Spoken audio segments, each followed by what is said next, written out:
Tommy Lynn Sells, aussi surnommé le Coast to Coast Killer, est un tueur en série américain qui est tristement célèbre pour avoir visé principalement les femmes et les enfants. Je vais vous raconter son histoire. Tommy Lynn Sells est né le 28 juin 1964 à Oakland, en Californie. Sa maman s'appelle Nina. Quand Tommy naît, il a déjà 2 grands frères. Il a une sœur jumelle. Et puis ensuite, il aura encore 3 petits frères. Donc en gros, en tout, ils sont 7 enfants. Et on n'est pas sûr de l'identité de son père biologique puisque les enfants ont un père, on va dire, officiel qui s'appelle William Sells et qui est agent d'assurance.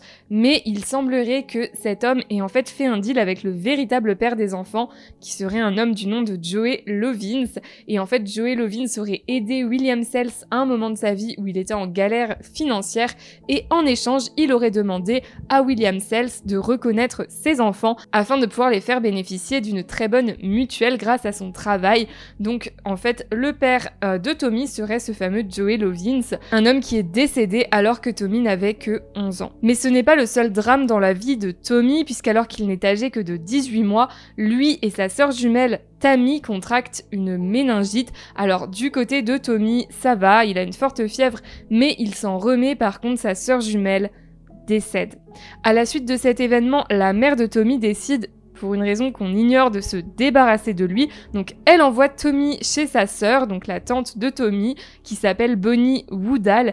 Et attention, elle va quand même s'occuper de Tommy jusqu'à ses 5 ans, sans que sa mère ne prenne de nouvelles et sans qu'elle vienne lui rendre visite. Forcément, au bout de toutes ces années, Bonnie s'est attachée à l'enfant et elle a l'impression que sa mère ne va jamais venir le récupérer, donc elle envisage de l'adopter.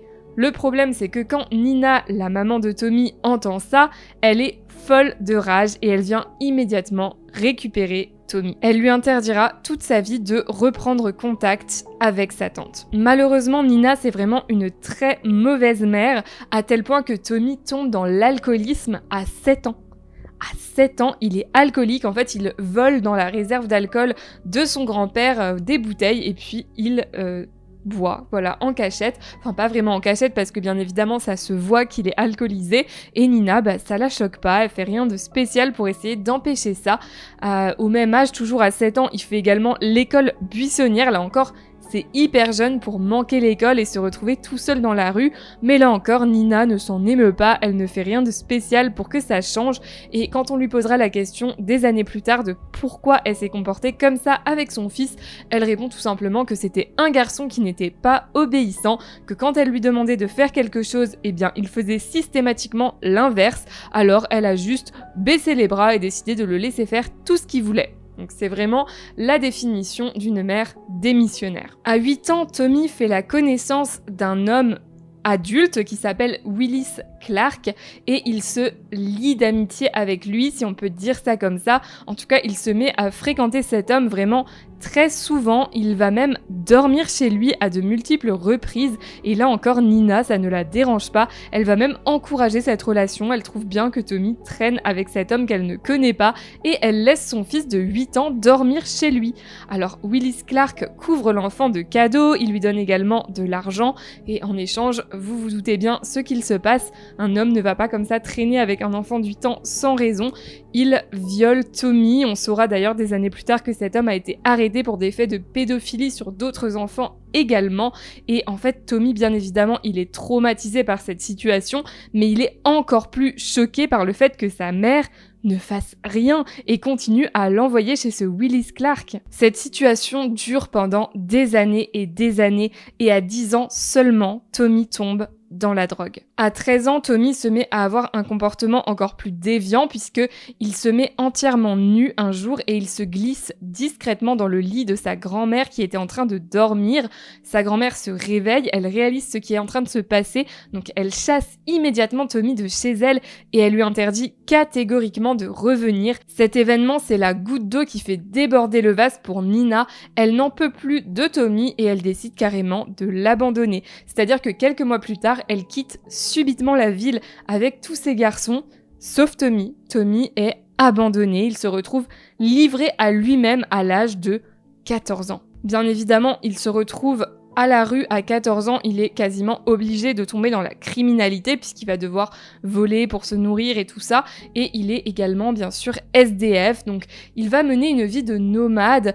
Tommy, c'est quelqu'un qui aime être sur la route, qu'il passera toute sa vie à sillonner les routes américaines, soit en faisant du stop, soit en volant des véhicules, soit en montant illégalement dans des trains. Partout où il s'arrête, il essaye de trouver des petits boulots, donc soit il fait du black chez des habitants de la ville dans laquelle il se trouve, ou alors il fait divers petits boulots qui se présentent à lui. Il a par exemple été barbier, mécanicien, et il a également beaucoup travaillé dans des fêtes foraines, et quand il reçoit ses salaires, eh bien il dépense la majeure partie de ces salaires-là dans la drogue et l'alcool. À 17 ans, il décide de retrouver sa famille qui s'est installée à Little Rock en Arkansas, mais ça ne va pas durer, sa mère va à nouveau le mettre à la porte puisqu'il va carrément essayer de la violer alors qu'elle était en train de prendre une douche.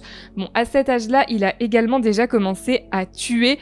Je vous parlerai de ça dans le chapitre suivant. Sa première grosse arrestation, elle a eu lieu dans les années 90 après le vol d'un camion dans le Wyoming, et à la suite de ce vol, Tommy a été envoyé en prison pendant 16 mois, et forcément, dans le cadre de cette arrestation, il a vu un psychiatre et ce psychiatre l'a diagnostiqué. Alors vous allez voir que Tommy souffre de beaucoup de troubles. Il a diagnostiqué que Tommy avait un trouble de la personnalité avec une tendance borderline, une tendance antisociale et une tendance schizoïde. Alors borderline et antisocial, je pense que vous connaissez. Pour ce qui est de schizoïde, c'est un peu moins connu, mais en gros, ça rejoint un peu antisocial, c'est-à-dire que ce sont des personnes qui ont du mal avec la compagnie des autres, ils ne se sentent pas à l'aise avec les autres et ils ont tendance du coup à se refermer sur eux-mêmes et à montrer assez peu d'émotions. Ils ne comprennent pas très bien les émotions et ils ont du mal eux aussi à en exprimer. Tommy souffre également d'une grave dépression, il est également bipolaire et il souffre d'une psychose. Le psychiatre lui a également diagnostiqué une addiction pathologique à l'alcool, aux opioïdes et aux amphétamines. Donc vous voyez vraiment un sacré tableau, mais ce n'est pas une fatalité puisque le psychiatre va trouver un traitement à Tommy qui a l'air de fonctionner puisque lors de ses 16 mois en prison, il ne fait pas de vagues, son incarcération se passe parfaitement bien, donc comme quoi peut-être que s'il avait été suivi dès l'enfance, il aurait pu être soigné. Malheureusement, ça n'a pas été le cas, tout le monde l'a abandonné quand il était enfant et à peine il est sorti de prison, il est retombé dans la criminalité. Il faut savoir que si on a pu attribuer environ une vingtaine de meurtres à Tommy, eh bien il semblerait qu'il en ait commis bien plus. Lui, il dit qu'il en a commis 70. Et la police, enfin en tout cas les enquêteurs qui ont vraiment enquêté sur les meurtres de Tommy Lynn Sells, disent qu'effectivement ils sont persuadés eux-mêmes qu'il y a beaucoup plus de meurtres. Malheureusement c'est assez compliqué de savoir quel meurtre attribuer à Tommy parce que comme je vous l'ai dit, il passe son temps à sillonner les États-Unis et il est SDF donc il ne laisse pas vraiment de traces. C'est compliqué de savoir où il était à quel moment et voilà, de réussir à trouver en plus des preuves que c'est lui qui a commis les meurtres. En plus de ça, vous allez voir que Tommy a tendance à mentir, c'est-à-dire qu'il va s'attribuer des meurtres qu'il n'a pas commis et sa mémoire lui fait défaut puisque à cause de sa consommation forcément de drogue et d'alcool, eh bien son cerveau est endommagé donc c'est assez compliqué pour lui de se rappeler les détails. Et encore une fois, ça a compliqué le travail des enquêteurs. Ça, on le verra plus tard. Dans cette vidéo, je vais me contenter de vous relater les meurtres pour lesquels on est quasiment certain ou entièrement certain qu'ils ont été commis par Tommy Lynn Sells. Bien évidemment, je vais me contenter de vous résumer voilà, en quelques phrases chacun de ces meurtres. Il n'y en a que deux que j'ai choisi de vous détailler. Alors pourquoi ces deux-là ? Eh bien tout simplement parce que ce sont ceux qui ont été le plus médiatisés et qui ont le plus, on va dire, marqué la carrière criminelle de Tommy Lynn Sells.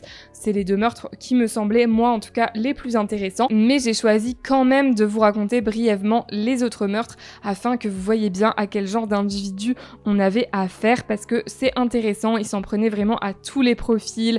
C'était vraiment toujours des meurtres gratuits, vous allez voir. c'est très choquant. Je précise également que Tommy est un grand gaillard d'1m80 pour 90 kg et il avait la fâcheuse tendance de s'en prendre à des personnes plus faibles que lui et en plus il était muni d'une arme, donc vraiment les personnes qui ont croisé son chemin n'avaient aucune chance de s'en sortir. Tommy n'avait que 16 ans quand il a commis son premier meurtre à Port Gibson dans le Mississippi en juillet 1979. Il était en train de cambrioler une maison quand le propriétaire des lieux, un homme qui s'appelle John Cade, qui est âgé de 39 ans, l'a surpris chez lui et en voyant ça, Tommy n'a pas hésité à l'abattre d'une balle de calibre 32. Alors on sait que c'est Tommy qui a commis ce meurtre, déjà parce qu'il a avoué, mais en plus parce que des témoins l'ont vu fuir la scène de crime et ils ont donné une description qui correspond tout à fait à Tommy Lynn Sells. En avril 1982, à Saint-Louis, dans le Missouri, Tommy s'introduit dans une maison dans laquelle vit une femme du nom de Joan Tate qui est âgée de 35 ans et qui vit seule avec ses 2 filles, Melissa, 7 ans, et Renée, 4 ans. Il tue la mère de famille en la poignardant sous les yeux de ses filles. Ensuite, il viole la petite Melissa avant de la poignarder à son tour, puis il tranche la gorge de la petite Renée et il prend la fuite. C'est l'oncle des petites filles qui découvre la scène de crime le lendemain. Alors, Joan n'a pas survécu. Par contre, les 2 petites sont miraculeusement en vie. Elles sont restées comme ça toute la journée en train de saigner et elles ont survécu. Donc c'est vraiment incroyable. Bien évidemment, la petite Renée, elle a que 4 ans. Elle ne peut pas forcément aider les enquêteurs. Donc il compte sur Melissa et du haut de ses 7 ans, on lui demande de donner une description de l'homme, éventuellement de le reconnaître sur photo. Et Melissa accuse un ex de sa mère qui s'appelle Rodney Lincoln. Elle va le montrer sur photo et dire que c'est lui, mais le problème c'est que Rodney, lui, il clame son innocence. Il est jeté en prison, mais en fait, il dit tout le temps que ce n'est pas lui. Il essaie de se battre pour sortir de prison avec l'aide de ses proches qui croient également en son innocence. Et finalement, ce sera des années et des années plus tard que Melissa va elle-même reconnaître son erreur. Elle voit un documentaire sur Tommy Lynn Sells, elle le reconnaît et elle prévient les enquêteurs qu'à l'époque, elle a fait erreur. Après, c'est sûr que se baser uniquement sur les témoignages d'une enfant de 7 ans, c'était quand même un peu risqué. Et heureusement, ils ont tout de suite sorti Rodney Lincoln de prison, mais le pauvre homme y aura passé quand même beaucoup de temps. En juillet 1983, à Saint-Louis, dans le Missouri, un homme rentre chez lui et découvre les corps de sa femme Colleen Gill, 33 ans, et de sa fille Tiffany, 4 ans. Toutes les 2 ont été frappées à mort. Alors au début, la police va penser à un cambriolage qui a mal tourné puisque il vivait dans un grand manoir et Colleen avait déjà dû faire face 2 fois à des cambrioleurs. Mais le problème, c'est qu'absolument rien n'a été volé et quand il remarque que le père de famille a touché 600 000 $ après la mort de sa femme, eh bien ils se mettent immédiatement à le soupçonner.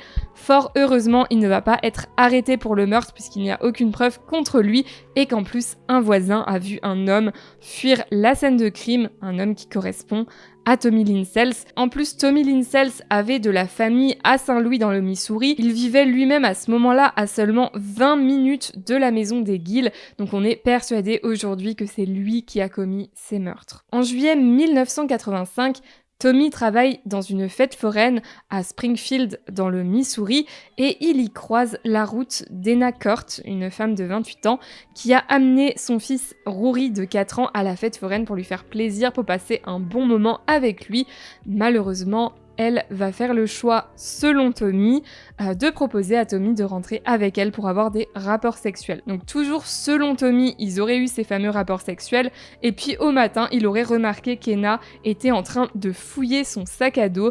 Il a pensé qu'elle voulait lui voler de la drogue, donc il a attrapé la batte de baseball du petit Rory, et il a massacré la mère de famille avec, ainsi que le petit garçon de 4 ans. Bon, en réalité, vous allez voir que dans toutes les histoires, Tommy, à chaque fois qu'il raconte les faits, il a tendance à essayer de trouver un mobile et d'accuser la victime de quelque chose. En réalité, il n'y a absolument aucun témoin qui est capable de dire qu'Ena a vraiment ramené volontairement Tommy chez elle. Donc aussi bien, il l'a juste repérée à la fête foraine, il a décidé de la suivre discrètement et il s'est introduit chez elle. C'est même plutôt probable. Maintenant, voilà, peut-être qu'Ena l'a ramené chez elle, hein, on ne sait pas. Mais bon, Il faut vraiment prendre les témoignages de Tommy avec des pincettes. Ce qui est sûr, c'est que les corps d'Ena et Rory ont été trouvés 3 jours plus tard. Tommy avait déjà quitté la ville et il n'a pas été soupçonné pour ce meurtre avant qu'il avoue des années et des années plus tard. Quand on a demandé à Tommy pourquoi il avait tué le petit Rory, puisque celui-ci n'avait rien fait de mal, il a répondu tout simplement qu'il ne voulait pas que l'enfant grandisse orphelin. Le 1er mai 1987, Tommy a assassiné une femme à Lockport dans l'état de New York. Cette femme, c'est Susan Corks. Elle est âgée de 27 ans au moment où elle quitte seule une boîte de nuit. Elle vient de se disputer avec son copain, donc elle décide de rentrer seule dans la nuit et elle n'est jamais arrivée chez elle.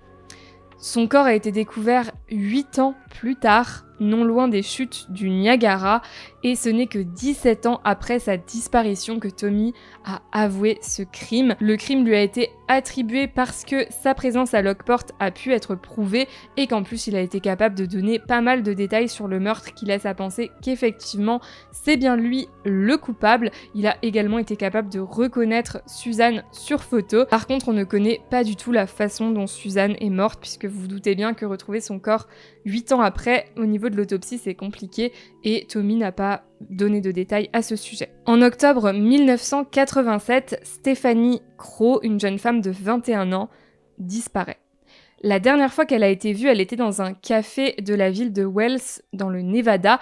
Stéphanie était en train de faire un genre de road trip et elle a passé un appel à ses parents dans ce café en leur disant qu'elle venait de rencontrer quelqu'un qui acceptait de la prendre en stop et qu'elle serait auprès d'eux le lendemain. Malheureusement, ils n'ont jamais revu leur fille. Alors, est-ce que l'homme dont elle parlait était Tommy Lynn Sells? En tout cas, c'est ce que lui affirme. Il dit qu'il a pris la jeune femme en stop, effectivement, qu'il l'a emmenée dans la ville de Reno où ils ont pris du LSD ensemble. Encore une fois, à prendre avec des pincettes, il n'y a pas de preuve que ce soit vrai. Et ensuite, il aurait emmené Stephanie dans la ville de Lovelock où il l'aurait étranglée avant de couler son corps dans du béton et de la jeter dans une source chaude. Le problème, c'est que le corps de Stephanie n'a jamais été retrouvé, alors même s'il y a de fortes chances qu'effectivement Tommy soit bien le tueur, eh bien l'enquête a dû rester ouverte. C'est encore aujourd'hui un cold case, puisque tant que le corps de Stephanie n'est pas retrouvé, eh bien on ne peut pas être sûr à 100% que Tommy dise la vérité. Maintenant, je passe au meurtre qui a le plus choqué le public et à juste titre. C'est un quadruple meurtre qui a eu lieu en novembre 1987 à Ina, dans l'Illinois. Par contre, là encore, attention au niveau du mobile de ce meurtre et de la façon dont il a rencontré les victimes. On a que la version de Tommy, ça n'a pas pu être vérifié. Donc encore une fois, à prendre avec des pincettes parce que vous allez voir qu'il raconte des choses assez loufoque et que la famille des victimes n'y croit pas du tout. Donc je vous raconte quand même ce qu'il a raconté parce qu'on n'a que cette version-là, mais à prendre avec des pincettes, attention.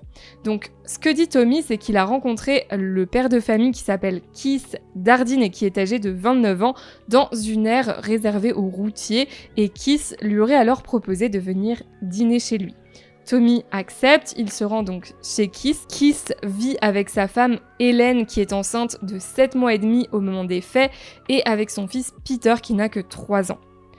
Donc après le dîner, ce que dit Tommy, c'est que Keith lui aurait fait des avances sexuelles et lui aurait proposé de faire un plan à 3 avec lui donc et sa femme enceinte. Ce que dit Tommy, c'est que cette proposition l'aurait enragé, l'aurait mis dans une telle rage, une telle colère, qu'il aurait emmené Keith dans un champ à proximité avant de le tuer. Donc ça c'est vrai, on a bien retrouvé le corps de Keith, mais on ne sait pas pourquoi il l'a tué, c'est sûrement un meurtre gratuit, comme c'est toujours le cas finalement avec Tommy. Donc en fait ce qui s'est passé, c'est qu'il a tiré 3 balles dans la tête de Keith, ensuite il l'a émasculé avec un couteau, et une fois que c'était fait, donc Keith était déjà mort, il lui a encore tiré dans la tête. Donc vraiment, il s'est acharné sur lui. Et là maintenant, je vais vous raconter la suite des meurtres. Donc c'est vraiment très très très choquant. C'est vraiment de tous les meurtres commis par Tommy, ils sont tous choquants. Je n'essaie pas de minimiser les autres, mais celui-là, c'est vraiment le genre de meurtre traumatisant qui reste en tête et pour lequel on peut faire des cauchemars. Donc je vous mets un petit timecode si jamais pour passer au meurtre suivant, si vous voulez pas entendre celui-là, ça change rien à la suite de l'histoire. Mais vraiment, voilà, je préfère vous prévenir parce que j'ai pas envie de vous traumatiser. Pour ceux qui veulent savoir, je continue. Donc, il dit qu'ensuite, il est retourné à l'intérieur de la maison. Et là, ce qui s'est passé, c'est qu'il a attaché Hélène, donc enceinte de 7 mois et demi. Il l'a attachée et bâillonnée sur le lit. Et il a également mis le petit Peter à côté de sa mère. Donc là, on ne sait pas qui il a tué en premier. Ce qui est sûr, c'est qu'il est allé chercher une batte dans la maison et qu'il a tué l'un des deux en premier. Donc on ne sait pas qui. Dans tous les cas, c'est horrible parce que soit Hélène a vu son petit Peter 3 ans, un petit garçon de 3 ans, se faire massacrer sous ses yeux, soit c'est le petit Peter qui a vu sa maman mourir sous ses yeux. Donc dans tous les cas, c'est atroce. Toujours est-il qu'il les a tous les deux tués à coups de batte. Donc vraiment un meurtre extrêmement violent. Tellement violent qu'Hélène, avec le choc, a accouché. Elle a donné naissance à sa fille, qu'elle comptait appeler Casey. Sa fille, selon l'autopsie, est née vivante. Et Tommy a assassiné le nouveau-né de la même façon. Il a massacré un nouveau-né prématuré de 7 mois et demi à coups de batte. Et ensuite, il a quitté les lieux. Ces crimes horribles sont restés un cold case pendant 23 ans. Tommy n'a avoué qu'en 2010. Et pendant tout ce temps, les membres de la famille Dardine, les parents de Keith, etc., ont vécu dans la peur. Parce qu'on leur a dit, la police leur a dit, qu'ils pensaient que le crime avait été commis par un proche de Keith. Donc quelqu'un, peut-être qu'il côtoyait. Donc c'était vraiment terrible pour eux de se dire mais peut-être qu'on croise le tueur tous les jours. Ça a été horrible à vivre. Donc finalement, quand Tommy a avoué, ça les a beaucoup soulagés. Mais on n'a pas pu attribuer de manière totalement officielle les crimes à Tommy parce qu'il se trompait quand il racontait les faits. Il y avait certains détails qui étaient incorrects et certaines informations même importantes qui étaient incorrectes. Après, on parle d'un gars déjà qui a le cerveau bouffé par les drogues et par l'alcool et qui, en plus de ça, a raconté les faits 23 ans après. Donc c'est pas forcément étonnant qu'il se trompe, mais le problème c'est qu'au regard de la justice, eh bien, ça fait que c'est compliqué de l'envoyer au tribunal pour ça, sachant qu'on n'est pas sûr à 100% que c'est bien lui le coupable.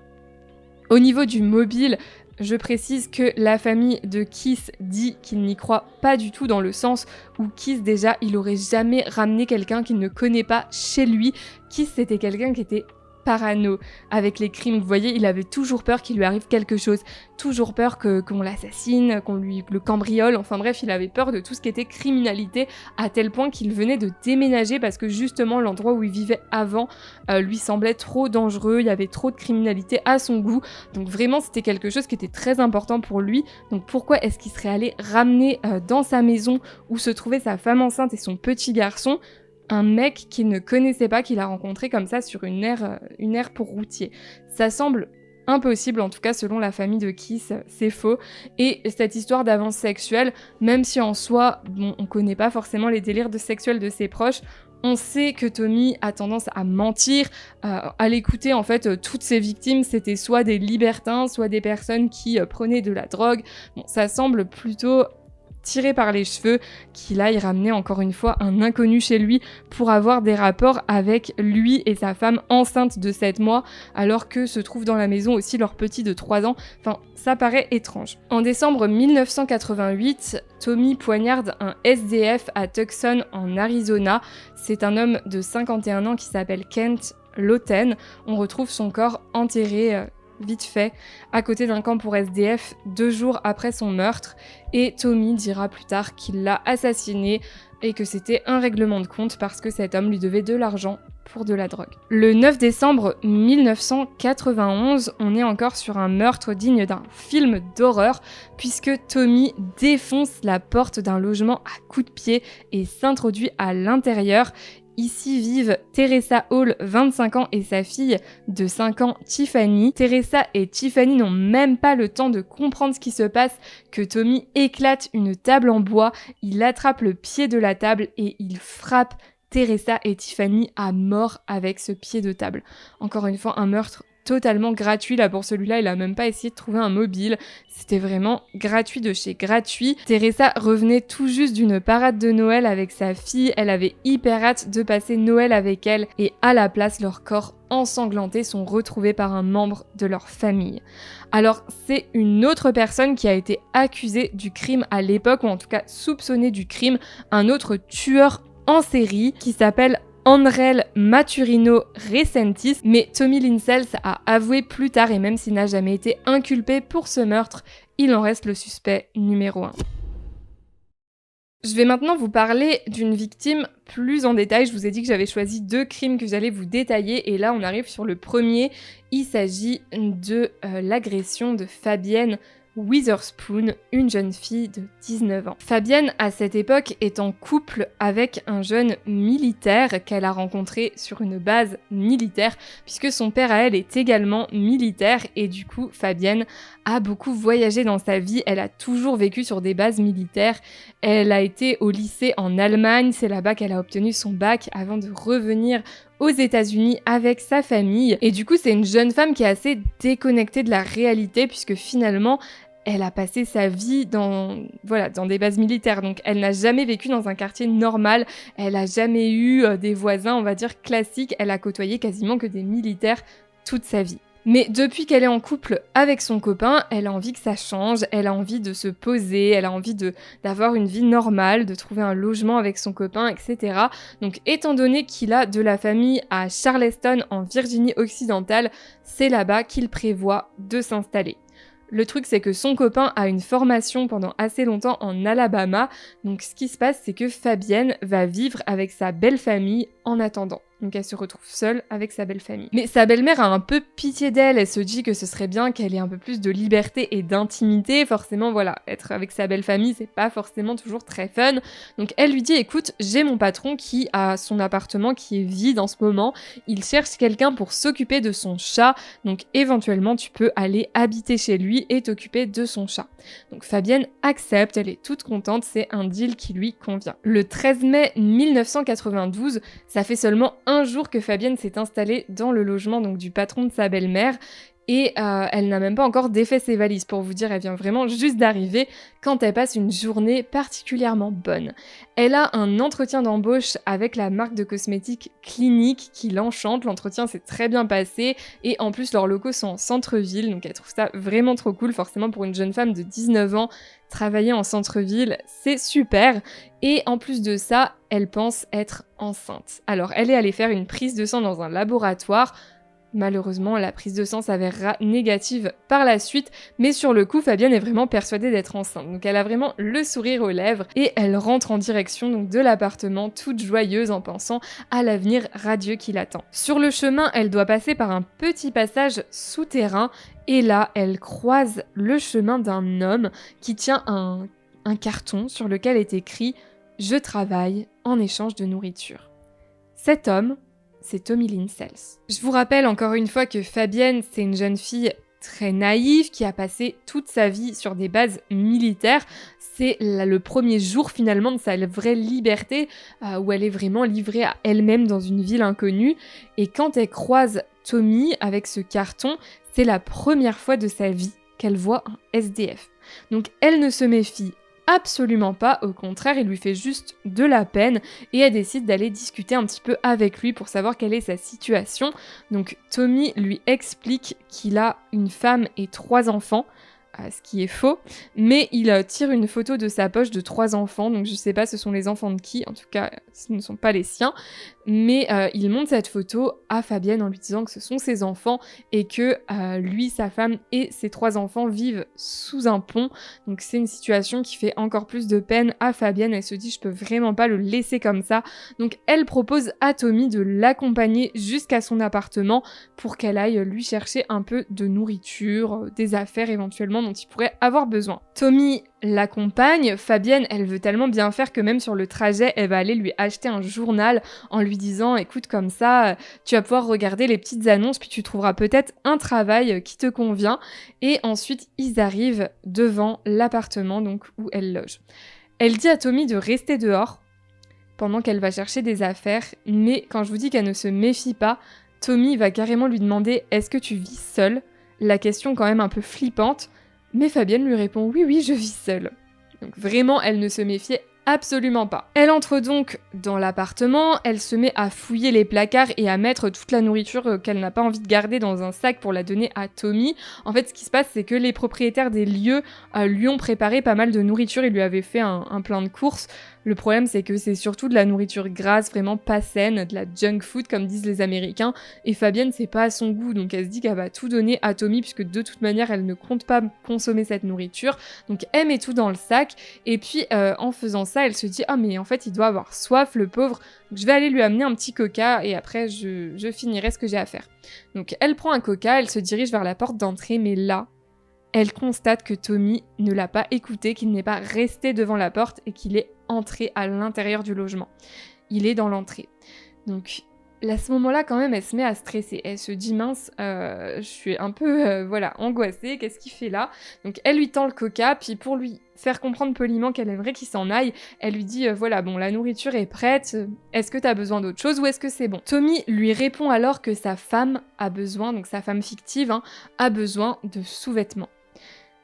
C'est très étrange comme demande, mais bon, Fabienne, encore une fois, elle se dit qu'elle connaît pas comment ça fonctionne la vie de SDF, donc pourquoi pas, peut-être que sa femme a réellement besoin de sous-vêtements. Donc elle lui dit « Ok, je vais aller voir dans ma chambre si je peux trouver quelque chose à lui donner. » Donc elle lui demande encore une fois de rester là, d'attendre, pendant qu'elle se rend dans la chambre. Mais pendant qu'elle est occupée à fouiller sa valise pour trouver éventuellement des sous-vêtements à donner à Tommy, eh bien lui bloque la porte d'entrée, attrape un couteau dans la cuisine, et il suit Fabienne dans la chambre. Elle se retrouve donc nez à nez avec cet homme, armé d'un couteau, qui lui dit que maintenant il va falloir qu'elle lui obéisse, sinon il la tuera. Fabienne est pétrifiée par la peur.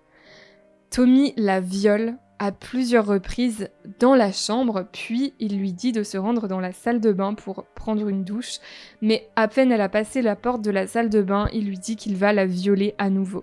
Et cette annonce, ça fait comme un choc dans la tête de Fabienne. Elle se dit « Je peux pas continuer comme ça, je vais devoir me défendre. » Donc elle pense au film, et vous savez, dans les films, souvent les victimes vont attraper un objet lourd, taper sur la tête de leur agresseur avec, et l'agresseur tombe sur le cou, il est assommé. Donc elle se dit « Ok, je vais faire ça. » Et là, elle remarque un canard en céramique dans la salle de bain, donc un canard de déco qui fait la taille d'un ballon de foot, donc vraiment un gros canard. Elle l'attrape et elle se met à taper sur la tête de Tommy avec. Mais elle tape de toutes ses forces à plusieurs reprises. Et Tommy continue à l'agresser, il ne s'évanouit pas, ça ne marche pas comme dans les films. Pourtant, elle a tapé vraiment très fort puisqu'il ne lui reste que le bec du canard en main. En voyant que ça ne fonctionne pas, Fabienne décide de changer de stratégie et elle va carrément se battre avec Tommy. Et elle arrive à le désarmer. Dès qu'elle a le couteau en main, elle n'hésite pas une seule seconde, elle le poignarde à plusieurs reprises avec, puis elle court vers la porte d'entrée. Manque de chance, encore une fois, Tommy n'est pas évanoui, il est toujours debout, il arrive à la rattraper et il la jette dans une chambre à coucher. Alors à ce moment-là, Fabienne se dit qu'elle va mourir puisqu'il se jette sur elle, il lui prend le couteau et il lui met sous la gorge en lui disant qu'il va la tuer.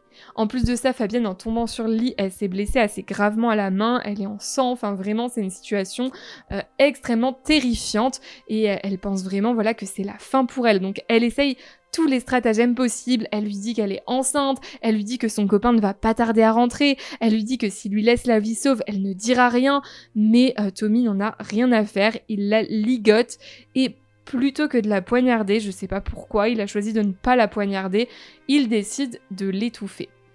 Donc il prend la couette, il lui met sur la tête, mais Fabienne dit que sa tentative, elle était vraiment pourri quoi, il n'y a pas d'autre façon de le dire, genre il a appuyé un peu puis il a arrêté en se disant c'est bon elle est morte, enfin ça n'avait aucun sens, mais il a eu l'air de penser qu'elle était vraiment morte puisqu'il est parti. Et alors qu'il partait, Fabienne l'a entendu dire dans le couloir « Oh j'arrive pas à croire que je sois encore en vie !» Et elle dans sa tête elle se disait « Bah et moi alors ?» Mais par contre avant de partir il est vite fait revenu dans la chambre et il l'a frappé avec un tabouret. Parce qu'il y avait un piano dans le logement avec un tabouret donc pour le piano et il l'a frappé avec ce tabouret. Et Fabienne, à ce moment-là, a été assommée. Pour le coup, pour elle, ça a marché. Elle a vraiment été assommée. Donc ensuite, Tommy s'en va. Et Fabienne, elle, quand elle reprend connaissance, son premier réflexe, c'est de sortir dans le couloir donc de l'immeuble et de se mettre à hurler. Elle est nue, elle est pleine de sang, et donc les voisins, quand ils voient ça, ils appellent tout de suite les secours, et la police ainsi qu'une ambulance arrivent. Alors Fabienne, heureusement, elle a rien de très grave, en tout cas physiquement. Bon, elle a quand même dû avoir des points de suture pour sa blessure à la main qui était quand même assez profonde, et elle a dû également être soignée pour sa blessure à la tête, qui était assez grave aussi puisqu'elle a carrément perdu connaissance, mais au moins elle est en vie. Par contre, du côté de Tommy, il faut savoir que lui, il s'est dit « Oh ben je vais pas, voilà, je vais attendre que ça guérisse ». Le problème, c'est que, vu l'état de ses blessures, c'était pas vraiment possible. Fabienne, c'est vraiment une héroïne. Elle s'est acharnée sur lui. Elle lui a mis 18 coups de couteau. 18. C'est pas juste un coup de couteau, puis elle est partie en courant. Elle lui en a mis 18. Du haut de ses 19 ans, c'est quand même dingue, et elle a réussi donc à le blesser assez gravement puisque il a eu une blessure au foie ainsi qu'un de ses reins également qui était touché. Elle l'a également blessé sur la tête avec le canard en céramique. Il avait quand même une blessure aussi assez grave au niveau de la tête, même si lui n'a pas perdu connaissance, et elle lui a également sectionné un testicule. Enfin vraiment, il a été gravement blessé quoi. Donc il a été obligé de se rendre aux urgences, et forcément là-bas, bon, on l'a soigné, puis ensuite il a été arrêté. Mais il est quand même resté 7 jours à l'hôpital et il a dû subir plusieurs opérations. Bon, par contre, Fabienne, c'est niveau psychologique que ça n'allait pas du tout. Vous vous doutez bien, après avoir vécu un truc pareil, comment réussir à s'en remettre. Les viols l'ont complètement traumatisée, alors même si elle a eu un suivi, bien sûr, psychologique, psychiatrique, eh bien, ça ne suffisait pas à la faire aller mieux, ça a été extrêmement difficile. Elle dit qu'après cette agression, elle est retournée bien sûr vivre chez sa belle famille, elle n'est pas restée seule dans l'appartement, et elle passait ses journées juste comme ça à contempler le plafond sur le lit de son copain, à attendre que le temps passe et à revivre tout ça dans sa tête, donc vraiment horrible. Et elle s'est sentie coupable du fait finalement qu'elle avait laissé Tommy entrer chez elle. Elle s'est sentie honteuse, elle avait l'impression que ce qui lui était arrivé était de sa faute, donc elle a énormément perdu confiance en elle. Vraiment, ça a été très très très traumatisant. Et elle avait l'impression tellement d'être quelqu'un de stupide finalement, quelqu'un qui avait mérité ce viol parce qu'elle avait laissé l'homme entrer chez elle. C'est pas le cas, mais c'est ce qu'elle avait l'impression, c'est ce qu'elle ressentait. Eh bien, qu'elle s'est dit que plus personne ne voudrait d'elle et que finalement son copain, c'était quelqu'un d'incroyable pour vouloir encore d'elle après ça. Donc elle s'est mise à le mettre vraiment sur un piédestal à tel point qu'elle s'est mariée avec lui assez rapidement, et en fait elle l'a regretté par la suite. Elle pense qu'elle s'est précipitée dans ce mariage justement parce qu'elle manquait de confiance en elle. Le mariage n'a pas tenu, ils sont allés s'installer ensemble en Alabama, mais finalement au bout d'1 an ils ont divorcé. Tommy, lui, après son arrestation, forcément il y a eu une enquête puis un procès, mais vous allez voir que ce procès a été extrêmement décevant. À la base, il était bien sûr inculpé pour viol et violence physique, mais le problème c'est que Tommy, lui, il a essayé de retourner la situation. C'est souvent le cas quand une victime se défend, c'est vraiment extrêmement triste et extrêmement révoltant, parce qu'on a l'impression qu'en fait finalement quand on se fait agresser, faut se laisser faire, parce que le jour où tu te défends, eh bien il suffit que l'agresseur dise que c'est toi qui l'as agressé en premier et on va le croire lui. C'est assez dingue, et c'est ce qui s'est passé plus ou moins dans le cas de Tommy et Fabienne, puisque Tommy dit qu'en fait c'est elle qui l'a agressé et que lui, voilà, il n'a fait que de se défendre et de fuir la scène. Donc en fait les avocats de Fabienne lui ont dit que l'affaire était un peu trop fragile, on va dire, pour qu'ils soient sûrs à 100% de pouvoir envoyer Tommy en prison, et qu'ils allaient être obligés de proposer un deal à Tommy Linsels. Donc ils ont demandé à Tommy s'il acceptait de plaider coupable pour les violences physiques, si en échange il lui enlevait les faits de viol. Tommy a accepté, et donc en fait il a été condamné uniquement pour les violences physiques. Donc Fabienne, elle s'est sentie humiliée, elle s'est sentie encore plus mal, puisqu'en fait on était en train de lui dire limite qu'elle avait menti, que finalement le viol c'était peut-être consenti, qu'en fait elle s'était pas fait violer, puis que c'était elle qui était folle et qu'elle avait agressé Tommy comme ça en se mettant à lui mettre des coups de couteau sans raison. Enfin, C'est dingue, et elle a été vraiment hyper traumatisée par ce procès, ça lui a pas du tout apporté un soulagement. Et Tommy n'a pris que 5 ans de prison. Bon, malgré tout, les années ont passé, Fabienne a réussi à aller mieux, on va dire. Elle a réussi, en fait, elle dit, à enfouir cette histoire au fond de sa mémoire, à ne plus y penser, à vivre sa vie comme si ça ne s'était jamais passé. Elle s'est mariée, elle a eu des enfants, donc voilà, elle menait une vie tranquille. Quand un jour, 10 ans plus tard, 10 ans après son agression, elle tombe sur une émission télé qui parle de Tommy Lynn Sells, qui parle de tous ses crimes, et qui parle notamment du meurtre du petit Joel Kirkpatrick, 10 ans. J'ai fait une vidéo complète sur ce meurtre-là, donc je vous le mets en haut si jamais vous voulez la voir, ou si vous voulez la voir après cette vidéo. C'est le meurtre de Joel Kirkpatrick, et en fait, Tommy a tué ce petit garçon seulement 4 mois après sa sortie de prison. Et quand Fabienne a entendu ça, quand elle a entendu déjà qu'il avait continué à tuer plein de monde après, et qu'il avait notamment tué un petit garçon juste après sa sortie de prison, tous les traumatismes sont revenus. Elle s'est effondrée, elle s'est mise à pleurer, et en fait elle a eu ce qu'on appelle le syndrome du survivant, c'est-à-dire qu'elle s'est dit pourquoi moi j'ai survécu. Et elle s'est dit en fait si j'étais morte, il serait peut-être allé en prison pendant bien plus longtemps que ça, il aurait pas tué tous ces gens. Il aurait pas tué en tout cas ce petit garçon. Ce petit garçon-là, il serait encore en vie. Et en fait, elle s'est sentie coupable à nouveau. Elle s'est dit, c'est de ma faute. Déjà parce que j'ai survécu, et ensuite parce que j'ai pas fait plus au tribunal pour le faire condamner plus, en fait. À cause de moi, il a pris que 5 ans. Et il a pu tuer tous ces gens. Donc ça a été extrêmement dur à vivre pour elle, et elle est retombée dans la dépression, retombée dans tous ces traumatismes. Il faut savoir que Fabienne n'est pas la seule à avoir survécu à une rencontre avec Tommy Lynn Sells. Il tuait pas tous les gens qu'il rencontrait, tous les gens avec qui il sympathisait. Heureusement, parce qu'il y a déjà beaucoup de meurtres, donc s'il y en avait encore plus, ça serait vraiment l'horreur. Mais voilà, en fait, ce qui se passe, c'est qu'il y a beaucoup de gens qui ont rencontré Tommy qui l'ont trouvé sympathique. Donc ça peut rassurer Fabienne éventuellement, j'imagine qu'elle est au courant, mais c'est vrai que Tommy Lynn Sells, c'est quelqu'un, malgré tous ses troubles, malgré le fait qu'il était drogué, sous alcool, etc., c'est quelqu'un qui paraissait sympathique, c'est quelqu'un qui inspirait la confiance, c'est quelqu'un que plusieurs personnes ont invité chez elle, pas que Fabienne, il y a d'autres personnes qui l'ont fait.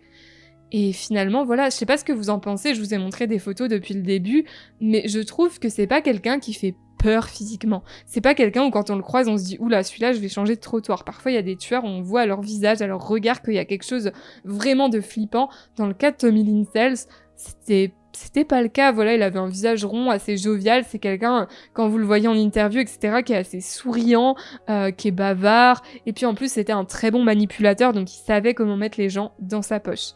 Et je sais qu'il y a par exemple un homme qui a dit que quand il a rencontré Tommy, il avait des petits travaux à faire dans son jardin et il lui a proposé spontanément, alors qu'il dit que normalement il aurait jamais fait ça, normalement il fait pas confiance aux inconnus, mais Tommy lui a vraiment semblé sympathique et il s'est dit bon j'ai des choses à faire, tondre la pelouse, ramasser les feuilles mortes, pourquoi pas lui proposer. Donc Tommy a accepté, il est venu chez lui, il a fait tous ces petits travaux-là et puis il est reparti, voilà, sans problème. Après, l'homme, bien sûr, quand il a su qui était Tommy Lynn Sells, il a dit « Heureusement que je ne l'ai à aucun moment invité à entrer chez moi. Et en plus de ça, heureusement que ma femme et mes enfants étaient en voyage.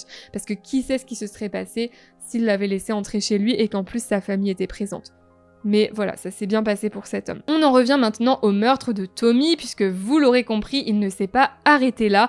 À peine il est sorti de prison, il a recommencé. Le 13 octobre 1997, il s'en prend donc au jeune Joel Kirkpatrick, âgé de seulement 10 ans.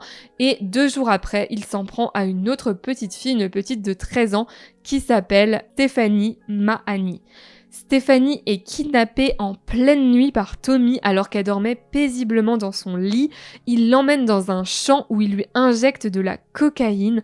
Il la viole, puis il l'étrangle. Son corps a été retrouvé dans un étang 1 mois plus tard, et quand Tommy a avoué, il était capable de décrire les vêtements que portait Stephanie, et il l'a également reconnu sur photo, donc sachant qu'on savait qu'il était dans la région à ce moment-là, ce meurtre lui a été attribué. En décembre 1997, Yvette Mueller, une jeune fille de 19 ans, disparaît à Las Vegas dans le Nevada. La dernière fois qu'elle a été vue, elle était en train de chercher du travail sur un parking à mobil-home. Vous savez, aux États-Unis, souvent, les gens qui ont des revenus un peu plus faibles ont tendance à vivre dans des mobil-homes. Donc il y a des grands camps de mobil-home comme ça, voilà, des espèces de quartiers de mobil-home. Je crois pas qu'on ait ça en France, mais aux États-Unis c'est assez courant et vous allez voir qu'il y a pas mal de meurtres et d'enlèvements qui ont eu lieu dans ces endroits-là. Donc je vais appeler ça des parkings à mobil-home parce que je sais pas trop comment appeler ça, mais vous voyez de quoi je parle. Donc Yvette s'était rendue dans ce parking à mobil-home pour chercher du travail quand elle a disparu. Tommy a dit qu'il avait commis un meurtre à Las Vegas environ à cette période et qu'il avait tué une jeune fille blonde.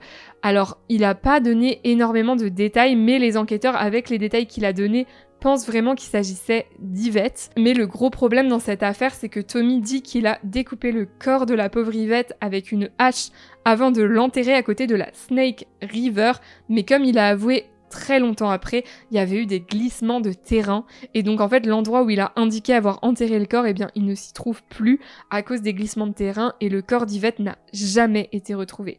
Donc même si on pense vraiment que c'est Tommy qui est derrière ce meurtre, eh bien ça n'a pas pu être prouvé, l'enquête n'a pas pu être classée et ça reste encore aujourd'hui un cold case. En octobre 1998, Tommy travaille dans une fête foraine à San Antonio au Texas quand un de ses collègues, Thomas Brose, 40 ans, est retrouvé mort dans son mobil-home. On lui a tiré dessus et sachant qu'il s'agissait d'un collègue de Tommy et qu'en plus, juste avant son meurtre, des témoins l'ont vu en compagnie d'un homme qui correspondait au profil de Tommy, eh bien on considère que c'est Tommy qui a commis ce meurtre puisque ça fait beaucoup de coïncidences et Tommy a avoué mais il s'est rétracté par la suite. Donc encore une fois, c'est pas un meurtre qui a pu être officiellement attribué à Tommy, mais c'est un meurtre sur lequel on a énormément de suspicions et on est quasiment persuadé que c'est bien lui le coupable. En avril 1999, Tommy s'introduit dans un logement en pleine nuit, c'est le logement de Debra Harris, 31 ans. Il se glisse discrètement dans son lit et il la viole avant de la poignarder à de multiples reprises. Il sort ensuite dans la chambre de Debra, il va dans le couloir, il va en direction de la salle de bain en pensant aller se laver les mains, nettoyer le sang qu'il a sur lui, quand il croise une petite fille de 8 ans qui s'appelle Embria, qui est la fille de Debra. La petite le regarde terrifiée et Tommy se met à la pourchasser. Embria se met à courir à travers le salon. Tommy la rattrape et il lui plante le couteau dans le corps, tellement violemment que la petite est soulevée du sol.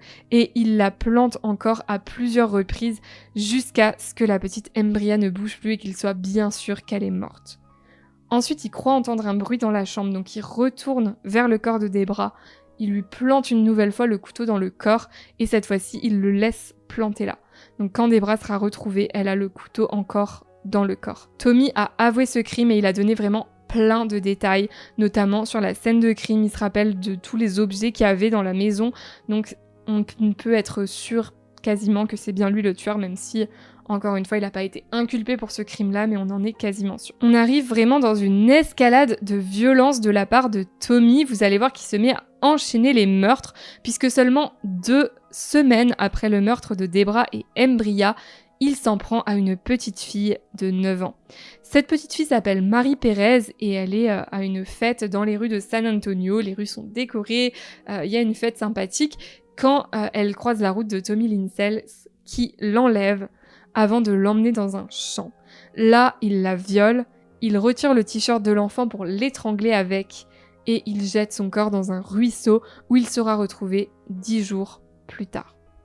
Alors pourquoi on pense que c'est Tommy qui a commis ce meurtre ? Eh bien vous allez voir que c'est assez particulier puisque après son arrestation, vous verrez dans les chapitres suivants, après son arrestation, il a avoué spontanément ce meurtre. Autant les autres meurtres, il a mis longtemps, il a mis des années à les avouer, autant celui-là, il a tout de suite dit « Tiens, il y a une petite fille de 9 ans que j'ai tuée à San Antonio ». Et donc, on a découvert qu'il s'agissait de la petite Marie Perez. Donc, pourquoi est-ce que ce meurtre-là, il a tenu à l'avouer sans qu'on lui demande rien ? Je ne sais pas, mais c'est un fait. Un mois plus tard, en mai 1999, il enlève la petite Hayley McHone, 13 ans alors qu'elle faisait de la balançoire dans son jardin à Lexington dans le Kentucky. Il l'emmène dans une forêt où il la viole et comme pour la petite Marie, il lui retire son t-shirt pour l'étrangler avec.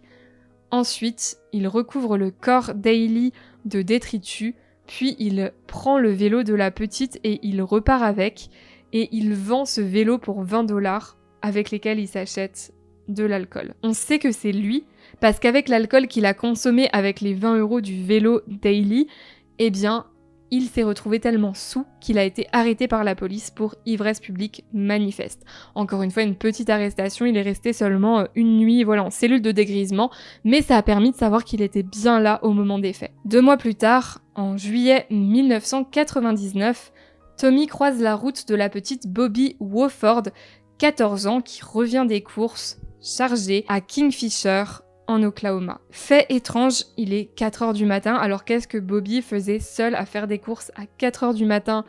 Je ne sais pas, toujours est-il que Tommy, en la voyant, en a profité pour lui demander s'il ne voulait pas qu'il la ramène chez elle, et Bobby malheureusement a accepté. Vous vous doutez bien que Tommy ne l'a pas ramenée tranquillement chez elle, il l'a emmenée dans un endroit isolé où il l'a violée avant de lui mettre des coups de hache. Bobby a survécu, elle a commencé à s'enfuir et Tommy l'a alors achevée d'une balle dans la tête. Il jette son corps dans un fossé et il emmène les boucles d'oreilles de la petite en souvenir. Le corps de Bobby n'a été retrouvé que 4 mois plus tard et Tommy a avoué encore des années plus tard comme tous ses meurtres. Il faut savoir que cette affaire n'a jamais été fermée, c'est encore un cold case, puisque la culpabilité de Tommy n'a pas pu être prouvée à 100%. Alors il y a certains proches de Bobby qui ont quand même été soulagés d'entendre que Tommy avait avoué, qui ont eu l'impression finalement d'avoir obtenu justice, d'avoir obtenu un soulagement, de savoir qui avait fait ça, mais il y a d'autres proches de Bobby qui, eux, sont persuadés que Tommy ment et qui attendent toujours des réponses. Je vais maintenant vous parler du tout dernier meurtre de Tommy, le meurtre et la tentative de meurtre qui l'ont envoyé en prison. Tommy se trouve à Del Rio, au Texas, quand il fait la connaissance d'un homme qui s'appelle Terry Harris. Terry vit de manière assez simple dans un mobil-home avec sa femme et ses 3 enfants, 2 filles et un fils, et il fait la connaissance de Tommy à l'église Grace Community qu'il fréquente avec sa femme et ses enfants.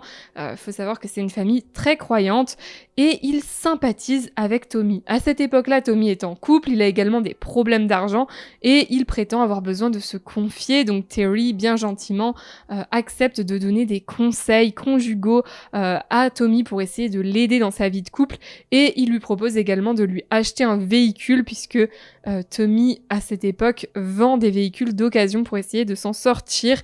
Et Terry va carrément lui acheter un véhicule pour essayer de l'aider un peu financièrement. Donc vraiment, Terry, il a le cœur sur la main.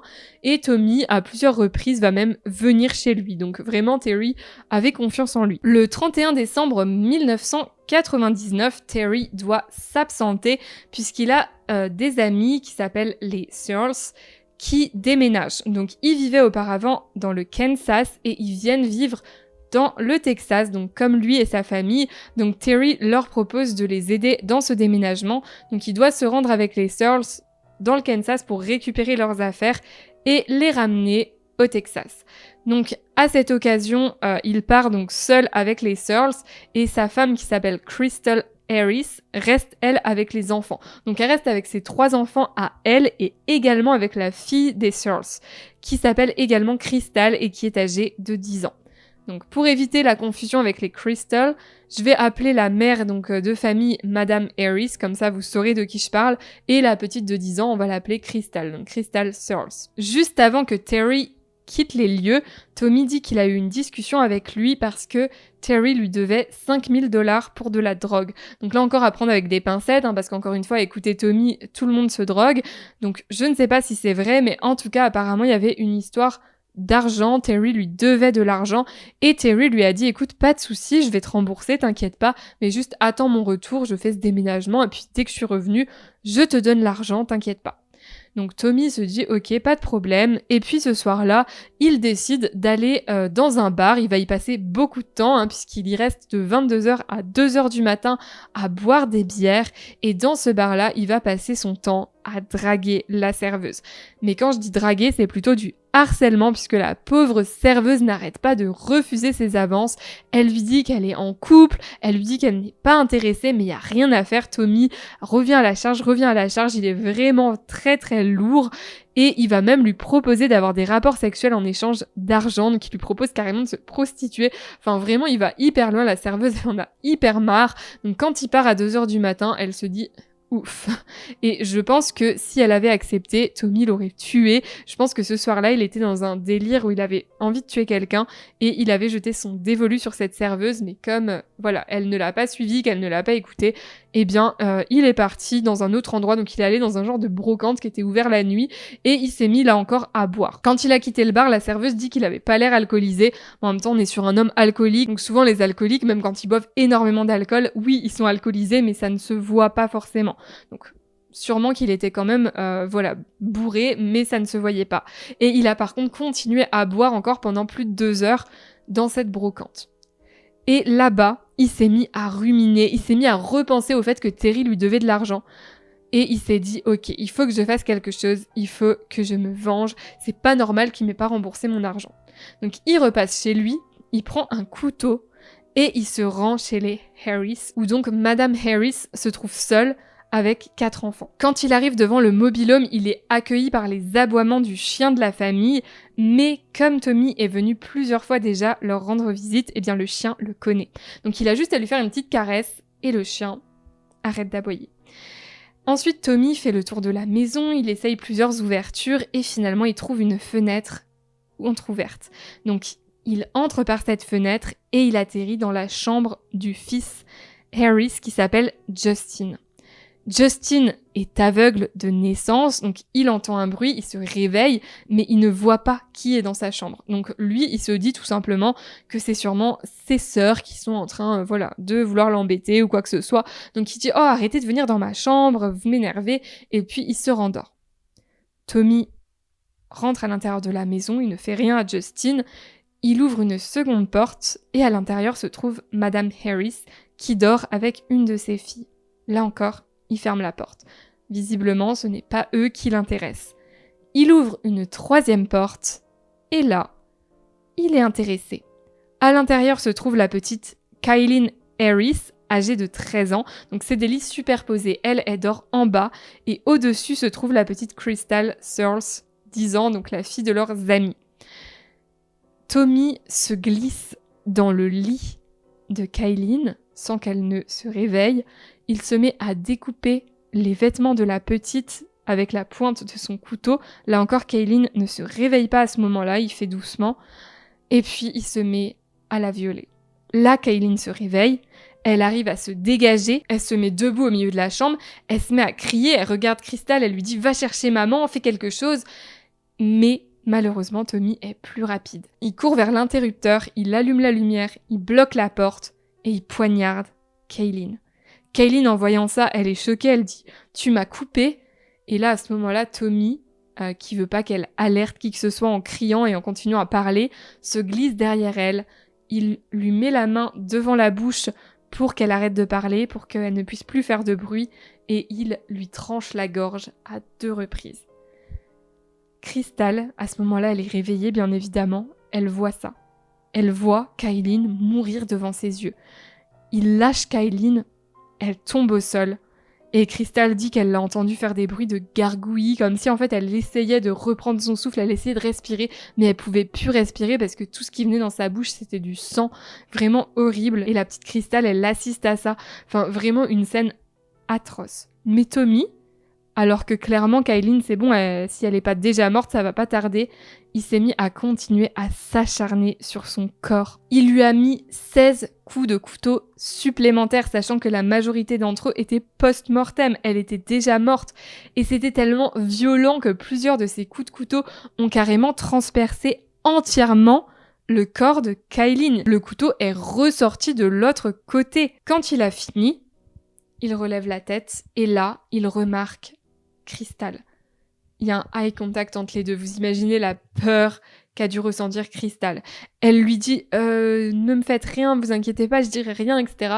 Bien évidemment, Tommy, il s'en fiche. Crystal dit qu'elle a vu. On lui a demandé par la suite s'il y avait quelque chose dans son regard, s'il y avait des émotions. Elle a dit non.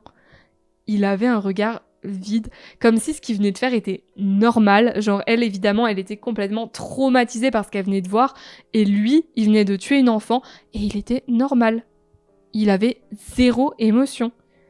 Et il s'est jeté sur Crystal, il lui a tranché la gorge et il est reparti. Donc vous vous doutez, j'ai dit que Crystal en avait parlé ensuite. Crystal a survécu mais elle a fait semblant d'être morte. C'est-à-dire qu'il lui a tranché la gorge, elle s'est allongée sans bouger. Donc Tommy s'est dit ok, elle est morte, il est parti. Il a pris soin d'essuyer les poignées de porte qu'il avait touchées, d'emmener carrément 2 fenêtres avec lui parce qu'il pensait avoir mis ses empreintes dessus. Et tout ça, ça s'est passé sans que personne chez les Harris se réveille. C'est quand même assez dingue. Une fois qu'il est parti, Crystal entend que voilà, il est parti, qu'il n'y a plus de bruit dans la maison. Elle décide de partir chercher de l'aide. En fait, dans sa tête, c'est logique que tout le monde est mort dans la maison. Encore une fois, c'est bizarre que personne se soit réveillé avec tout ce boucan. Donc forcément, Crystal, elle se dit, ils sont tous morts. Il a tué Kaylin, il m'a tué moi, enfin il a essayé de me tuer moi, il a dû tuer tout le monde. Donc elle essaye même pas d'aller voir dans les autres pièces. Elle fuit la maison, elle part en courant avec la gorge ouverte. Et alors vraiment, rappelez-vous que c'est une petite de 10 ans. Quand je vous dis qu'elle a la gorge ouverte, elle a une blessure vraiment extrêmement grave. Ce qui s'est passé, c'est que Tommy lui a carrément sectionné la trachée et c'est passé vraiment très très près de la carotide. Elle a la carotide égratignée. Donc à 1 millimètre près, elle était morte. Et elle est dehors comme ça avec la gorge ouverte, vraiment complètement ouverte. Pour vous dire, elle peut même plus respirer normalement. Elle peut plus respirer par le nez et la bouche. C'est comme s'il lui avait fait une trachéotomie. Elle respire par le trou, par la blessure. C'est absolument atroce. Elle est pleine de sang, elle est en pyjama et elle est là en train de courir dans la rue. Donc la maison en plus, le mobil-home des Harris est quand même assez isolé. Et en plus de ça, la petite Crystal, elle arrive chez le premier voisin et se dit non, je vais pas aller chez lui parce qu'elle se rappelle que les Harris lui ont dit que ce voisin-là, ils avaient pas de bonne relation avec, qu'il fallait qu'elle s'évite de s'approcher de son mobil-home. Donc elle se dit ok, lui, je vais pas toquer chez lui, donc elle continue encore sa route. Et elle fait comme ça 400 mètres dans cet état avant de toquer à la porte d'un voisin. Elle a de la chance, c'est que le couple qui vivait là était réveillé, il regardait un match à la télé qui était tôt ce matin-là. Donc ils lui ont tout de suite ouvert la porte et quand ils ont vu l'état de la petite fille, ils ont été choqués. Et donc là, Crystal essaye de parler, mais je vous ai dit qu'elle pouvait même plus... elle avait la trachée sectionnée, elle pouvait même plus respirer correctement, donc bien évidemment, elle ne peut pas non plus parler, donc elle voit qu'elle n'arrive pas à parler. Du coup, il lui passe un papier, un crayon, et elle va comme ça noter des petits mots pour essayer de leur expliquer ce qui s'est passé. Bien évidemment, pendant ce temps-là, la femme du couple, elle est au téléphone avec les secours. Elle a pas tardé, elle a appelé tout de suite le 911. Et Crystal écrit les Harris sont blessés, dites-leur de se dépêcher, il faut faire quelque chose pour mon cou. Enfin, elle écrit comme ça plusieurs phrases. Et elle écrit une phrase qui va choquée, cette voisine qui a recueilli Crystal, elle écrit « Vais-je survivre ?» Et à ce moment-là, la voisine a dit qu'elle a serré Crystal dans ses bras, qu'elle s'est mise à lui faire des bisous sur le front en lui disant « T'inquiète pas, tout va aller bien », elle essayait vraiment de la rassurer, mais en fait, dans sa tête, Crystal allait mourir. Elle a vu l'état de la petite, elle s'est dit « C'est bon, elle meurt dans mon salon dans les minutes à venir, les secours n'auront pas le temps de venir, c'est sûr qu'elle va mourir. » Donc elle est en train de la rassurer, mais dans sa tête, elle se dit « C'est la fin, la pauvre petite et tout ça ». Heureusement, les secours arrivent à temps et Crystal est sauvée. Elle est emmenée en hélicoptère jusqu'à un hôpital et ils arrivent à la sauver. Bien évidemment, elle est quand même dans un état grave. Elle reste assez longtemps à l'hôpital, mais c'est un miracle, elle est sauvée. Et les Harris, malheureusement, Kaylin est morte, mais les autres, ils ont rien capté. Et puis, eux, ils vont bien. Dès que Crystal émerge un peu, que ça a l'air d'aller un petit peu mieux, eh bien la police va tout de suite lui parler en lui demandant si elle peut décrire ce qui s'est passé, si elle peut donner surtout une description de l'homme qui lui a fait ça. Et Crystal arrive à faire un portrait robot. Alors, je vous le montre tout de suite. Franchement, c'est quand même assez ressemblant. Puis, on a de la chance dans cette affaire, c'est que les Harris connaissent Tommy Lynn Sells. Alors, Crystal, elle le connaissait pas, mais forcément, le portrait robot est montré également à la famille Harris ensuite, et ils disent tout de suite que ça correspond à Tommy. Vraiment, ils le reconnaissent. En plus, les enquêteurs ont de bonnes raisons de croire que la personne qui a fait ça connaissait la maison, parce qu'il y a des endroits vers lesquels il s'est dirigé. C'était assez bizarre que voilà, quelqu'un qui connaissait pas la maison ait su où aller tout de suite. En plus de ça, le chien, où il a juste fait une caresse, puis hop, il s'est arrêté de crier. Donc bon, ils se disent, ok, effectivement, c'est cohérent, ça peut être ce gars-là. Ils arrêtent Tommy Linsels, et Tommy Linsels avoue. Il a vraiment pas fait d'histoire, il a dit oui, c'est moi, il a tout raconté en détail. Et bon, ils ont pu prouver que c'était lui assez facilement parce qu'ils lui ont demandé où il avait mis l'arme du crime, où il avait caché les fenêtres qu'il avait emportées. Il a su leur montrer, tout était bien là où il a montré. Il a également raconté le crime en détail, tout correspondait. Et ils ont retrouvé de l'ADN de Kaylin sur ses vêtements qu'il avait mis à la machine à laver, mais pas encore lavés. Et ils ont retrouvé également de l'ADN de Tommy sur le corps de Kaylin, donc ça semblait évident que oui, c'était bien lui. Tout de suite après son arrestation, Tommy Linsels a dit être soulagé d'avoir été arrêté parce que comme ça, il pourrait plus faire de mal à quiconque. Alors en réalité, vous allez voir qu'il en a rien à faire de ses victimes, hein. Je sais pas pourquoi il était sortir ça, il essaie sûrement de se donner une bonne image, mais en réalité, il s'en fiche. Par contre, je vous ai déjà dit, fait étrange, il a tout de suite également avoué le meurtre de la petite Marie Pérez de 9 ans. On ne sait pas pourquoi ce meurtre-là en particulier, mais ça a permis du coup de l'envoyer au tribunal 2 fois. Une fois pour le meurtre sur Kaylin Harris et la tentative de meurtre sur Crystal Searles, et une autre fois au tribunal pour le meurtre, donc la petite Marie Pérez, puisqu'on a pu prouver qu'effectivement il disait vrai et que c'était bien elle qui l'avait tué. Pour le premier procès, donc celui pour le meurtre de Kaylin Harris et la tentative de meurtre sur Crystal Searles, les deux faits ont été réunis en un seul procès puisque ça s'est passé au même moment et ça a été jugé en l'an 2000. Le procès finalement a pas été si compliqué que ça puisque Tommy a plaidé coupable et qu'il y avait plein d'éléments contre lui, donc on sait que c'est lui, hein, là ça reste pas à prouver, donc c'est vrai que ça évite les complications du procès à essayer de prouver que c'est bien lui qui a fait ça puisque lui-même le dit. Cependant le challenge on va dire de ce procès, c'est du côté de l'accusation de réussir à envoyer Tommy Linsels dans le couloir de la mort. Ils veulent lui faire prendre la peine de mort, très clairement. La famille de Kaylin a la haine, mais vraiment, ils veulent sa mort. Et le but de la défense donc de Tommy, c'est justement d'éviter cette condamnation à mort. Tommy n'a pas envie d'être condamné à mort, il préfère aller en prison. Il faut savoir qu'au Texas, un procès, enfin au Texas, je crois que c'est un peu partout pareil, mais au Texas en tout cas, un procès se déroule en 2 phases. Donc la première phase, c'est de décider si la personne est coupable ou innocente. Donc, dans cette phase-là, on peut uniquement parler des faits. C'est interdit de parler du passé du suspect, de l'accusé. Par contre, dans la deuxième phase, là, en fait, la première phase, on dit que la personne est coupable. Donc, dans le cas de Tommy, il a été déclaré coupable. Ensuite, on passe à la deuxième phase où là, le but, c'est de déterminer la sanction de l'accusé. Et là, cette fois-ci, on peut parler de son passé. Donc, autant la première phase, voilà, ça a été assez simple, autant la deuxième phase, quand on a pu parler du passé de Tommy, eh bien là, l'accusation s'en est donnée à cœur joie. Vraiment, ils avaient plein de choses à dire. Ils ont affirmé que, selon eux, ça allait être impossible de réinsérer Tommy. Donc en fait, pourquoi l'envoyer en prison ? Il vaut mieux lui donner la peine de mort puisque de toute manière, ce gars-là ne va jamais mener une vie normale. Et pour prouver ça, ils ont donné tous les faits de violence qu'il avait commis dans sa vie, notamment l'agression sur Fabienne Witherspoon, le meurtre aussi de la petite Marie Pérez qu'il a lui-même avoué, bien sûr également ce qu'il a fait à ses 2 enfants sans défense, enfin clairement ça prouve à quel point il est violent. Ils ont vraiment montré que toute sa vie avait été marquée par la violence et en plus même en détention provisoire, il s'est pas du tout tenu à carreau puisqu'il a menacé un codétenu de le mutiler et de le tuer et ça a été pris tellement au sérieux par l'administration pénitentiaire qu'ils ont mis ce codétenu dans une autre cellule pour le protéger parce qu'ils étaient persuadés que Tommy était sérieux dans ses menaces. Donc vraiment, ça ne plaide pas trop en sa faveur. L'accusation va ensuite enfoncer le clou en invitant un psychologue qui a analysé l'affaire Tommy Linsels, qui a analysé le meurtre de Kaylin, l'agression sur Crystal, les rapports d'enquête, les rapports d'autopsie, et ce psychologue va venir dresser un portrait de Tommy et expliquer ses conclusions finalement. Donc déjà, ce que va dire ce psychologue, c'est que quand il a regardé le rapport d'autopsie, il a pu voir que beaucoup de blessures déjà étaient non létales et qu'en plus de ça, il avait infligé également des blessures post-mortem à Kaylin. Et en fait, avec ces 2 informations, il en a conclu que Tommy prenait du plaisir à faire du mal, à mutiler ses victimes, parce que sinon, il se serait contenté de la tuer, on va dire, de manière simple et efficace. Il ne se serait pas comme ça acharné sur elle et sur son corps. Ensuite, il faut savoir que Tommy, il ne s'est pas du tout exprimé lors du procès.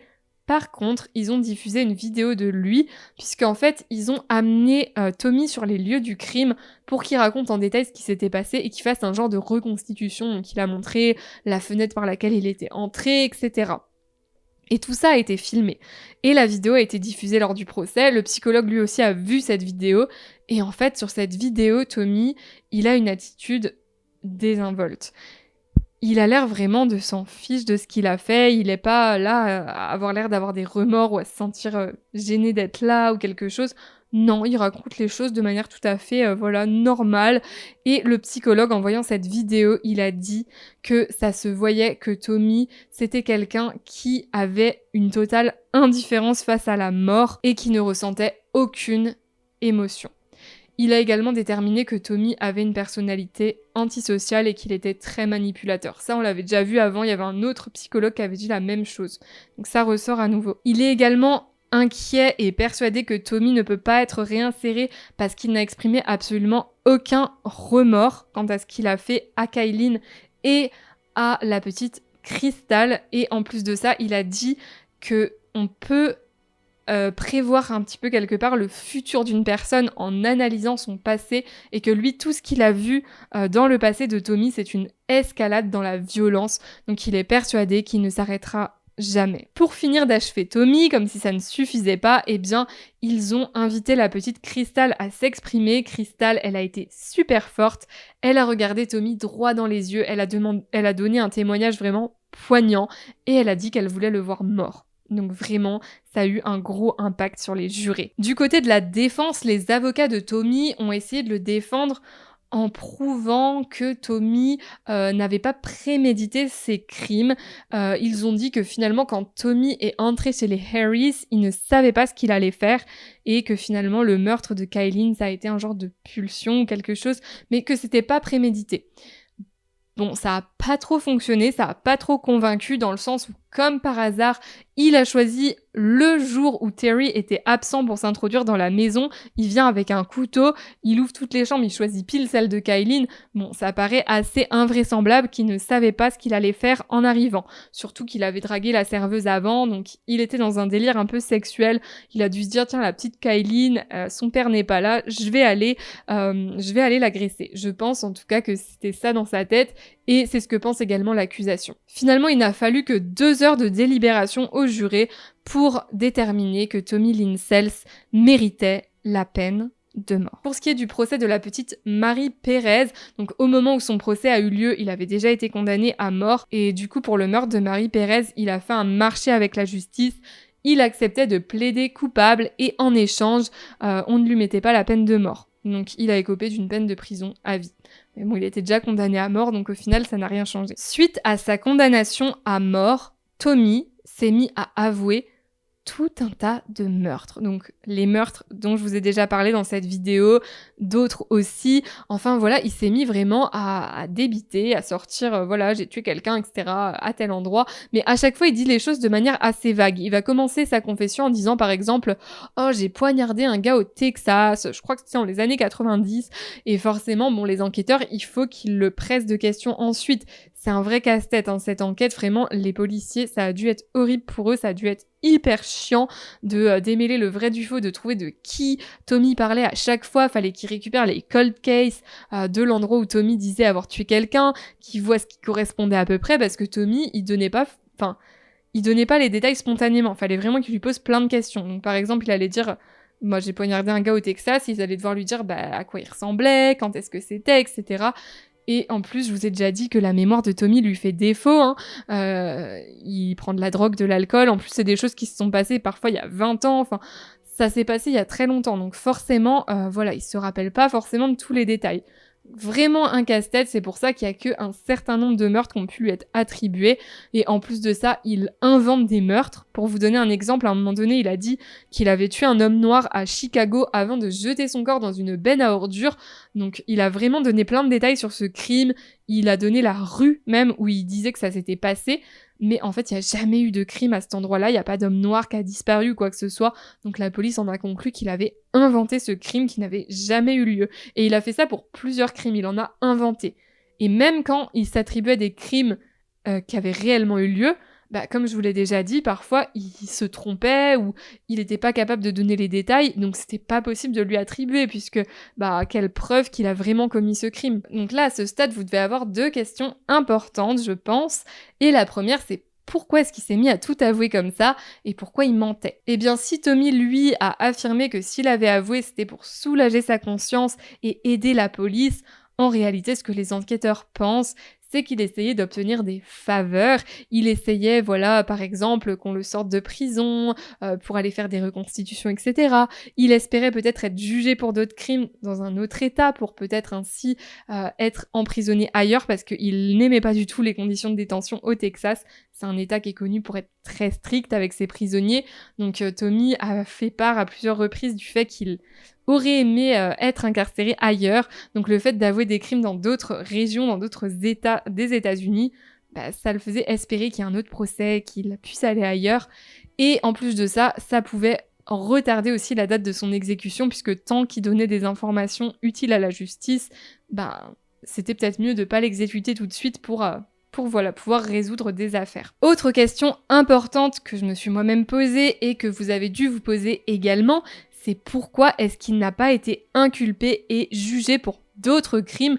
Pourquoi uniquement 3 crimes? Eh bien, les raisons sont multiples. Déjà, pour certains de ces crimes, il n'y a pas assez de preuves pour qu'on puisse finalement l'inculper et faire un procès.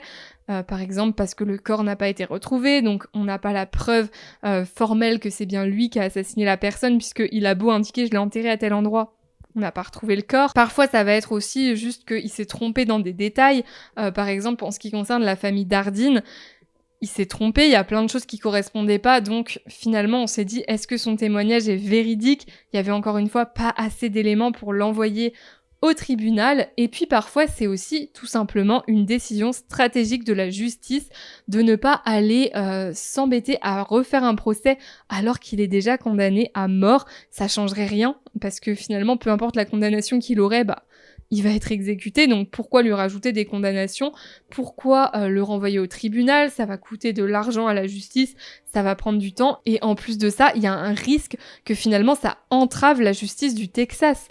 C'est beaucoup plus simple de les laisser gérer leur condamnation à mort, leur exécution, et de pas aller retarder tout ça en organisant des procès dans d'autres États. Donc finalement, voilà, il y a des affaires sur lesquelles il aurait pu être jugé, mais il ne l'a pas été, tout simplement pour cette raison. Alors bien sûr, c'est assez injuste pour les victimes, enfin les familles des victimes, puisque ils auraient certainement aimé pouvoir participer à un procès, pouvoir regarder Tommy dans les yeux, pouvoir avoir peut-être plus de réponses, mais malheureusement, voilà, ça a été un choix stratégique. C'était aussi pour le bien de la justice, puisque ça a permis que l'exécution de Tommy ne soit pas trop retardée. Puisqu'on parle des familles des victimes, il y a quelque chose qui les a tous énervés, c'est l'attitude de Tommy en prison. Puisque même derrière les barreaux, même dans le couloir de la mort, il continue à faire parler de lui, il continue à être présent, il donne des interviews, il publie des poèmes en ligne, il va également se mettre à faire des œuvres d'art, si on peut appeler ça des œuvres d'art, qu'il va également publier et tenter de vendre. Je vais vous montrer donc un aperçu de ces magnifiques œuvres d'art, vous allez voir, c'est vraiment sublime, voilà. Je sais pas ce que vous en pensez, mais perso, ce n'est pas trop à mon goût, je trouve pas que ce soit magnifique. Mais bon, voilà, en tout cas, lui, il avait l'air de se prendre pour un grand artiste, puisque il mettait ça sur internet, et puis il a également publié une longue lettre dans laquelle il se plaignait de ses conditions de détention, et puis il passe son temps en fait à se poser comme une victime. Il passe son temps à accuser tout le monde de tout, rien n'est jamais de sa faute, tout le monde est toujours méchant avec lui, tout ce qui lui arrive c'est la faute de quelqu'un d'autre. Enfin vraiment, on a l'impression qu'à ses yeux, il a rien à faire en prison, quoi. Il va même à tenir des propos violents à l'égard des juifs, il leur reproche aussi des choses On sait pas pourquoi, mais bon voilà, Tommy Lynn Sells était antisémite, il faut le savoir. Et pour vous montrer vraiment à quel point il était déconnecté de la réalité et à quel point il avait l'impression finalement qu'il avait pas fait quelque chose de si grave, eh bien il était particulièrement révolté par le fait qu'on ait montré les photos de l'autopsie de Kaylin lors du procès. Pourquoi ? Eh bien tout simplement parce qu'il considère que ça n'avait rien à voir avec l'affaire. Il a dit c'est pas moi qui ai fait cette autopsie. Moi ce que j'ai fait ça s'est passé dans la maison. Donc pourquoi aller montrer des photos de quelque chose qui s'est pas passé dans la maison ? Il est persuadé que s'il a été condamné à mort c'est à cause de ces photos de l'autopsie. Comme si finalement ce qu'il avait fait à Kaylin c'était moins grave que voir des photos d'autopsie. Enfin c'est quand même assez dingue et il en est vraiment persuadé. C'est vraiment quelque chose qui l'énerve.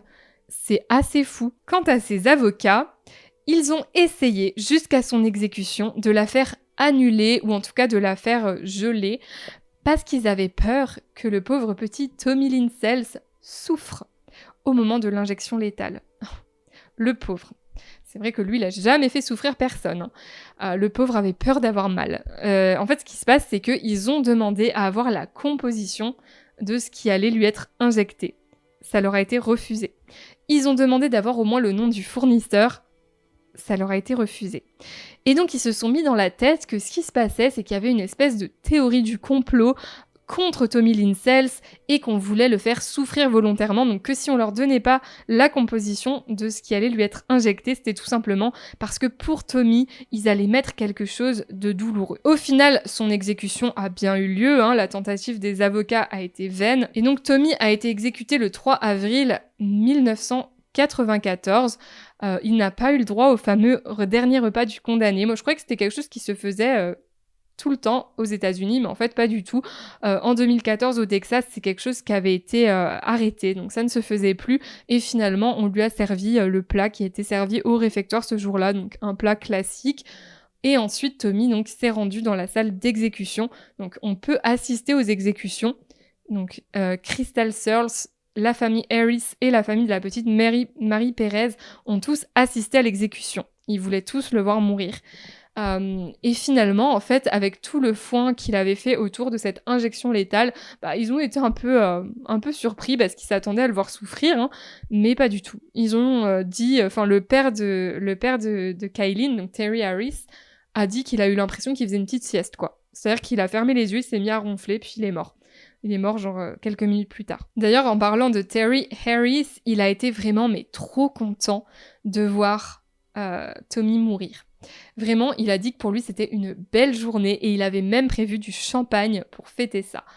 Et il a expliqué dans une interview très touchante que Tommy avait véritablement gâché sa vie. Bon, bien sûr, il a perdu sa fille, mais c'est allé encore plus loin. C'est vrai que souvent, on peut imaginer la peine des victimes, mais on n'imagine pas forcément tout ce qu'il y a autour. Et Terry a expliqué tout ça et je trouve que c'est intéressant son témoignage. Donc déjà, il a dit que immédiatement après le meurtre, ils ont dû déménager parce que ils se voyaient pas continuer à vivre dans la maison où leur fille avait été assassinée. Et ensuite, il a dit « Il n'a fallu que 10 minutes à Sells pour détruire notre famille. Il a volé toutes les réussites de ma fille, ses anniversaires, les fêtes de famille. Pendant toute une année, ça a été une descente aux enfers. Il a volé nos vies. On est endettés, je peux plus travailler parce que j'ai des problèmes de gestion de ma colère et les médicaments qu'on doit prendre pour notre dépression coûtent très cher. Je n'ai même plus l'impression d'être un homme, je ne pense même plus au sexe. Ça me détruit de savoir que j'ai voulu aider Tommy. J'ai parlé avec lui, il a eu de la chance que je prenne du temps pour l'aider. Et il m'a remercié en tuant ma fille. » Je vais conclure cette vidéo avec des extraits d'une interview de Tommy Lynn Sells, parce que depuis le début, vous l'avez vu en photo, je vous l'ai décrit, mais je pense que c'est plus parlant de le voir s'exprimer. Vous allez voir à quel point c'est une personne détestable.